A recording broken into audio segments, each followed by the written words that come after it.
Hi guys, how you doing? I'm back here for another fight card prediction. I'm going to be breaking down the best card of the year, UFC 178 from the MGM Grand Garden Arena in Las Vegas, Nevada, as Demetrious Johnson defends his title against Chris Cariaso in the main event of the night. The main event of that whole entire fight night is not that fight. It is, I think, Conor McGregor against Dustin Poirier, which is followed by Donald Cerrone and Eddie Alvarez. First of all, if you think Conor McGregor is going to win the fight, give me a thumbs up. If you think Dustin Poirier is going to win the fight, give me a thumbs down. This card is loaded from great fights from the start of the night all the way through. The main card looks spectacular to me. I'm really looking forward to that. I'm on holiday, so I'll be watching, I'll be drinking plenty of beers, and I'll be cheering on some of my favourite fighters. Two of my favourite fighters are fighting each other, which sucks for me because I knew they were going to fight, and I'll get into that a little bit later on from what I seen last year when I met them both.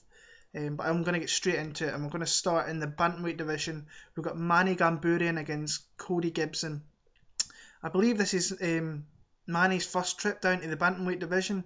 A very, very kind of stocky guy moving down there. He's kind of changed over the last few years. He used to be quite reckless.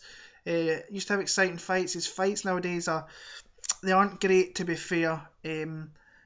But he gets the wins. He got wins over Omagawa, and I think he's coming off a loss. I think he had a draw with Seaver. I think he tested positive for something through that. But he's coming off a loss to Nick Lentz. He's going to be a very strong guy down in that division. A good grappler. If he gets you down the ground, it's going to be really hard to get him off you. But Cody Gibson, he's impressed me in his two UFC fights. Even though he lost his first fight to Aljamain Sterling, he looked very good in his knockout of Johnny Bedford earlier on this year. I've been going back and forward in this pick. It's whether Manny can get his hands on Cody Gibson. If he gets his hands on him, he's gonna put him to the ground and he's gonna stifle him out and try and get submissions, but most likely lie on top and get a decision. So I'm just gonna go Manny Gamburian by a split decision. Next up, we've got John Tuck against Kevin Lee. Both guys with 8-1 records. Both guys coming off wins, I believe, at the Ultimate Fighter finale in the summer this year. John Tuck's coming off a win over Jake Lindsay. In fact, he's coming off a submission over Jake Lindsay. It was Kevin Lee who fought on that card. John Tuck, good guy, fast footwork, good jiu-jitsu. I seen him against Norman Park live. He just got overwhelmed with the speed of Norman Park and his output, but a very good fight. I think he hurt himself in that fight as well, which didn't help. Kevin Lee, some flashy strikes, really good footwork, likes to get in and out without really getting hit too much. Grappling's got a lot. He's got a lot of work in that. This is going to be a very close fight. I can see this going to decision as well, but I'm just going to favour John Tuck by probably another split decision in my view. Moving on to the Fox Sports 1 card, which on itself could probably grace, some of these fights could grace the pay-per-view card as well. So in the welterweight division, we've got John Howard against Brian Ebersole. Pretty much a striker versus grappler kind of fight here. John Howard, very heavy hands, heavy strikes. He's just kind of heavy everywhere. He's hard to get down and keep down. He lost to Ryan LaFleur last time out, who has got supreme grappling, great wrestling, and he took him down and kind of controlled him through there, coming off a win before that over Sayar and I think Uriah Hall in his return to the UFC. Brian Ebersole is definitely the grappler in this fight. He's going to want to take this fight to the ground. He saw the blueprint that Ryan Flair did in this fight, and he's going to try and replicate the same in doing that. He's on a 2-fight skid in the UFC. Losses to James Head by a split decision and losses to Rick Story. He is a fighter he throws silly things like cartwheel kicks and stupid shit like that. He's quite funny to watch. But his grappling is really good when he gets you to the ground. I just think that John Howard's going to have a little bit more on the feet. He's going to try and keep it on the feet a little bit more, and I think he'll succeed in doing that. And I can see John Howard getting a unanimous decision. I'm probably going to go another split decision because I can see Brian Ebersole taking a round off him. Next up, we've got Patrick Cote against Stephen Thompson. This is a really good fight. Stephen Thompson's coming off a spectacular knockout of Robert Whittaker. He's 4-1 in the UFC, with his only loss coming to Matt Brown, who is in the top 10 of that division. Wins over Nishan Barrel, Chris Clements and Robert Whittaker. The guy's striking is phenomenal to watch. You just watch his angles, watch his hips, the way he moves his feet to get his hips in position to throw those kicks, and the kicks come out of nowhere. They're really, really solid strikes, and he can hurt you with his punches as much as well, but his kicks are absolutely devastating. It's a guy I'd really like to watch fight live one day if I ever got the opportunity.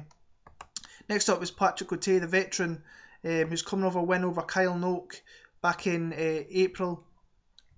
3-fight win streak in the UFC. Alessio Sakara, Bobby Volka, and of course Kyle Noak, as I just mentioned there. A guy who's very aggressive with his strikes as well, and also fairly decent when he goes to the ground as well. But I can see Stephen Thompson hurting Patrick Cote here with his speed, with his footwork, with his movement, getting in and out before Cote even fires. So I am going to go the Wonder Boy by knockout in the second round. Even though Patrick Cote has got a great chin, I can see Stephen Thompson taking him out here. If not, decision for Stephen Thompson. Next up, we've got a fight in the lightweight division. We have Jorge Masvidal against the James Krause. Masvidal, a veteran of the sport, been around a long time. I think he was scheduled to fight the Cowboy in this card as well. He's been around for years. 27-8 record, 2 wins in a row since he's lost to Rustam Khabilov. Wins over Pat Healy and Darren Cruikshank by decision.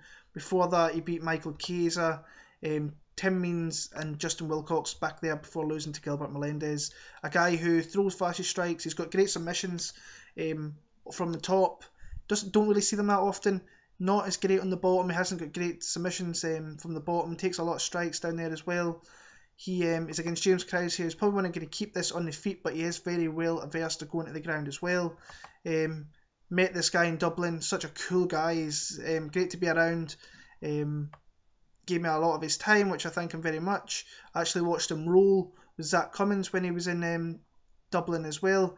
So yeah, he's coming off a win over Jamie Varner, who had that horrible injury at UFC 173 with his ankle, but he still looked dominant in that fight. Before that, he lost to Bobby Green, which to me, I thought Green had kicked him in the nuts a couple of times, and you could hear the noise of it hitting the cup, so he was a little bit unlucky there.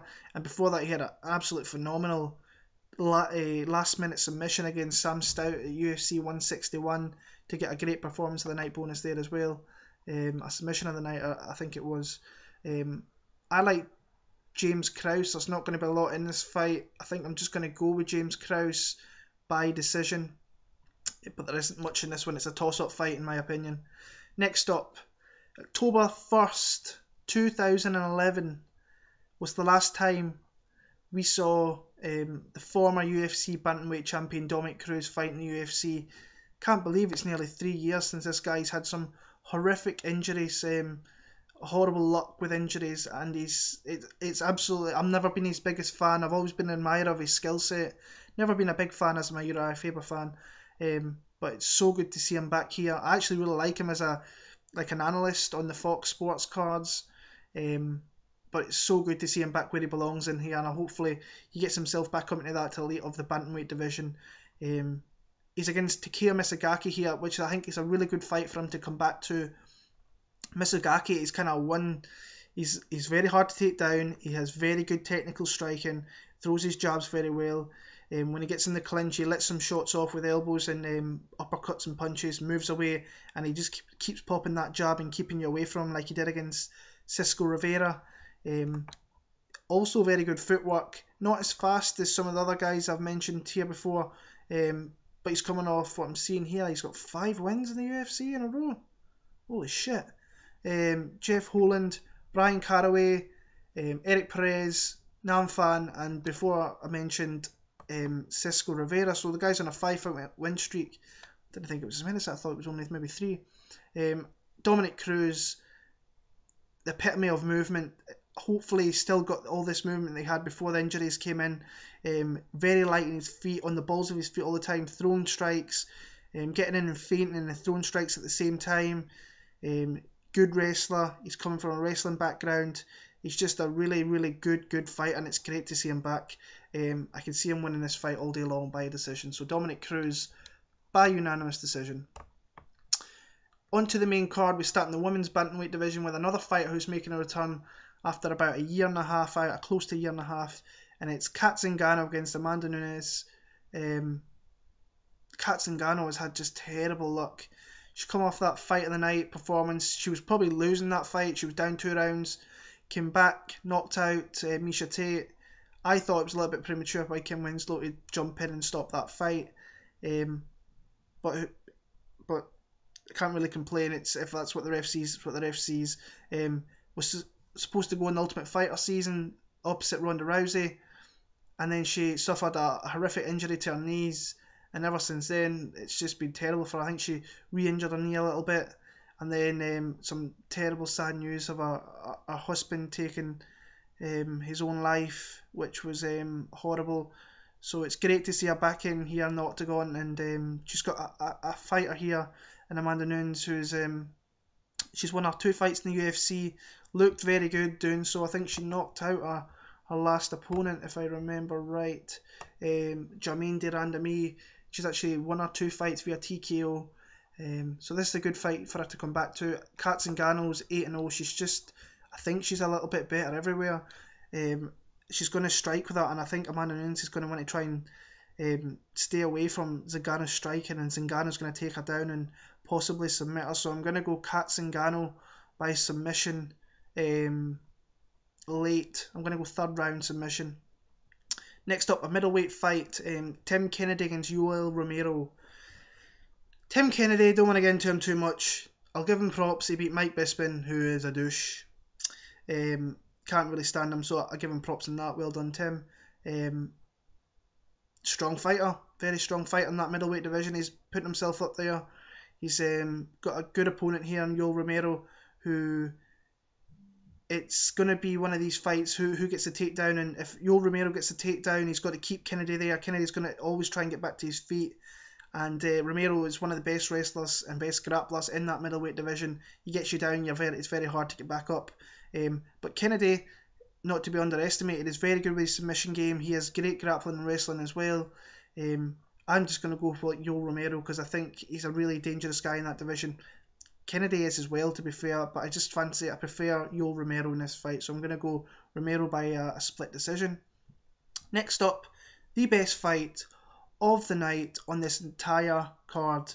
Featherweight bout between Dustin the Diamond Poirier and the Notorious Conor McGregor.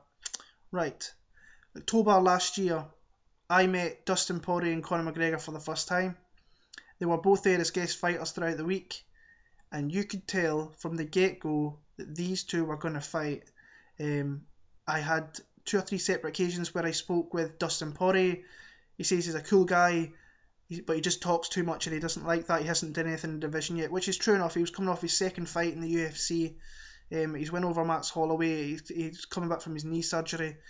And Conor McGregor was just talking ultimate shit, as Conor McGregor does, because he truly believes he is the best in the division. I am a massive fan of both these fighters. Anytime these guys fight, I'm really, really happy for it. I was at the Dublin card in July, where it was the most phenomenal experience I have ever been. I've been going to UFC events for years, 8, 9 years maybe, coming close. And that Dublin card with Conor McGregor, when he came to that ring, it was special. I never felt anything like it in my life, and watching it back on TV does it no justice whatsoever. But getting into this fight, as I say, I'm a huge fan. Hate making a prediction on 2 guys I really like, but I feel that Conor McGregor is just too good for Dustin Poirier. Poirier is gritty. He loves to come forward. He's very well versed everywhere. Good grappler. Likes to look for submissions on the ground. He loves to throw punches and kicks. But Conor McGregor's movement, I think his grappling is truly underestimated. He once he gets you down there, he's very hard. We saw against Diego Brandao, he took him down. He just let him get back up, basically. He showed people that he can take people down, and he can do that. But I just think, and it's hard for me to say because I do love Dustin Poirier. Such a cool guy. His wife is so cool as well. I think Conor McGregor's already in his head, and I think his superior footwork, his movement, his unorthodox striking is just going to trouble Poirier, and we have seen Poirier wobbled in his last few fights as well, with I think Brandao maybe hurt him a little bit, and Coruscant hurt him with a short shot. So I'm going to go with Conor McGregor via knockout in the first round, and that's shit for me to say, but yeah, Conor McGregor knockout first round. Co-main event, another fantastic fight here. We have the cowboy Donald Cerrone, who just seems to fight every few months, which is brilliant for himself, for his fans. There's not a guy that keeps more active than this guy. Eddie Alvarez, Bellator champion. This guy's got nothing to prove. He's getting a huge fight coming in from Bellator. Bellator world champion a couple of times, beat the best outside of the UFC, your Michael Chandlers, your Pitbulls, your Shinya Aoki. So he's beat the best of the best he's had to offer outside of the UFC, but he's facing the cowboy here, who is... The thing is with cowboy, you just never know which guy is going to turn up. If the lackluster cowboy turns up, he can be easily beaten, but the cowboy we've seen recently, he knocked out Jim Miller not once but twice with some wonderful body kicks. He knocked out, he submitted Edson Barboza via rear naked choke, head kick KO of Adriano Martins, submission of Evan Dunham. The guy's Muay Thai is phenomenal, he throws great body strikes, but you can't go to the ground with this guy, he will catch you in something. Eddie Alvarez loves these fights as well, so I can just see this being an all-out brawl. I'm going back and forward in this, and I have been for the last few weeks. I would like to see Cerrone win,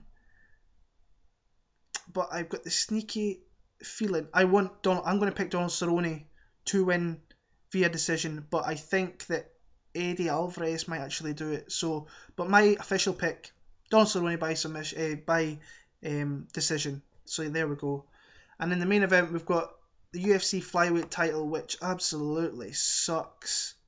This was going to be John Jones, Daniel Cormier, which was one of the biggest fights of the year. We've got this fight here. I love Demetrious Johnson, don't get me wrong. I love the Flyweight division. Chris Cariaso, I think he's won 3 in a row, but I don't think he has much to offer Demetrious Johnson, which he hasn't seen already, and I can see Demetrious winning this fight via a few ways. I'm actually going to pick him by a submission, late third round, early fourth round, in that region there, and hopefully go on to face off with some maybe better opponents, but we are in a division where he's beat most of the top guys. So that's my picks for UFC 178 card of the year. Some phenomenal fights. I will be watching avidly. I'm already pumped for the show. We've got the Japan card here, which I've just put my picks out about half an hour ago, so go check them out. And then I will be back for 2 cards next week. One from Halifax, Nova Scotia. For in Canada, we are Ronan McDonald's facing off against Tarek Safadine, and the Sweden card against where Gunny Nelson, who is awesome, is fighting Rick Story in the main event in Sweden. So I'll be back for that. Keep your eyes on there on these on Twitter for me putting these videos out. Come follow me on Twitter, BigBilbo7MMA, and I'll be back very, very soon. Enjoy UFC 178. Thank you.